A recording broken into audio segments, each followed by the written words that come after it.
Hello, আসসালামু আলাইকুম guys. তো কেমন আছেন সবাই? আশা করি সবাই ভালো আছেন। তো আমরা সকালে উঠে চলে আসলাম আমাদের ছাগলের কাছে।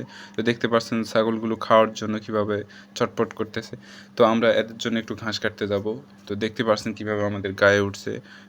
অনেক পছন্দের ছাগল আমাদের। এই ২ টা খাসি আমরা নিয়েছি।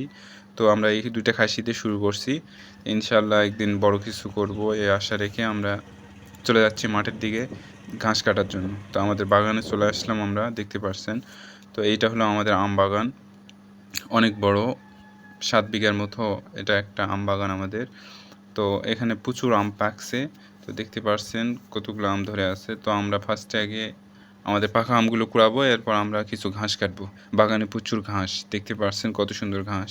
তো এইগুলো আমরা খাসির জন্য কেটে নিয়ে যাব। তার আগে আমরা কিছু আম কুড়াবো, এরপর আমরা ঘাস কাটবো। তো দেখতে পাচ্ছেন আমাদের ঘাস কাটা হয়ে গেছে এবং আমরা ঘাসগুলো মোটরসাইকেলে বেঁধে আমরা এখন বাসার দিকে রওনা দেব। তো আমাদের আমগুলো আমরা একটা ভ্যানে করে নিয়েছি। তো আমার এক ছোটো ভাই আছে, সে সূত্রে আমরা চলে আসলাম বাসায়। তো দেখতে পাচ্ছেন ছাগলগুলো কীভাবে ঘাস খাচ্ছে। তো আমরা তাকে ঘাস দিলাম। তো দেখতে পাচ্ছেন কীভাবে খাচ্ছে। মাশাআল্লাহ, সবাই দোয়া করবেন। আমাদের খাসিগুলো আমরা কুরবানির জন্য নিয়েছি। সামনে কুরবানি হাটে আমরা এগুলা তুলবো।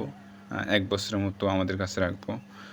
তো এরপর আমরা চলে আসলাম আমাদের কবুতরের খাঁচায়। তো এখানে আমরা কবুতর রাখছি। তো দেখতে পাচ্ছেন কবুতরগুলো কীভাবে বের হয়ে আসে। আমরা ছাড়ে দিয়ে পুষি এগুলো।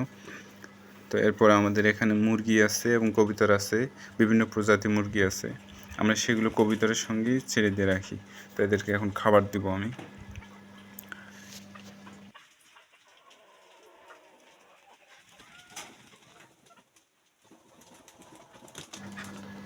এরপরে আমি তাদেরকে খাবার দিলাম। এখানে আমার গিরিবাজ আছে কবুতর, এরপর হলো সিরাজি আছে, আর এগুলো হলো আমাদের ফাউমি।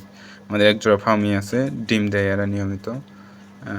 এরপরে হলো আমাদের নিচে এগুলা হলো মুরগি, ব্রাহ্মা মুরগি একজোড়া আছে আমাদের কাছে। কবুতর যেগুলা আছে আমাদের কাছে সমস্ত কবুতর ডিম বাচ্চা করছে। দেখতে পাচ্ছেন মাশাআল্লাহ কত সুন্দর কবুতরের বাচ্চাগুলো। এগুলো সব গিরিবাজের বাচ্চা। এই যে, আর আমাদের কাছে অস্ট্রেলিয়ান ঘুঘু আছে। আপনারা অন্য ভিডিও দেখছেন আমাদের কাছে কী কী আছে। তো আমাদের ঘুঘুগুলোকে একটু খাবার দিলাম, দিয়ে আমরা বের হয়ে আসলাম আমাদের একটা দেশি মুরগির কাছে। এখানে আমরা দেশি মুরগি দিয়ে ব্রাহ্মা এবং সেই দেশি এবং ফার্মি মুরগির বাচ্চা উঠাইছি। 5টা বাচ্চা উঠছে আমাদের, 2টা ব্রাহ্মা, 2টা দেশি আর একটা ফার্মি। তো এই ছিল আমাদের ভিডিও, এটা আমাদের ছাদ। তো ভালো থাকবেন সবাই, আসসালামু আলাইকুম।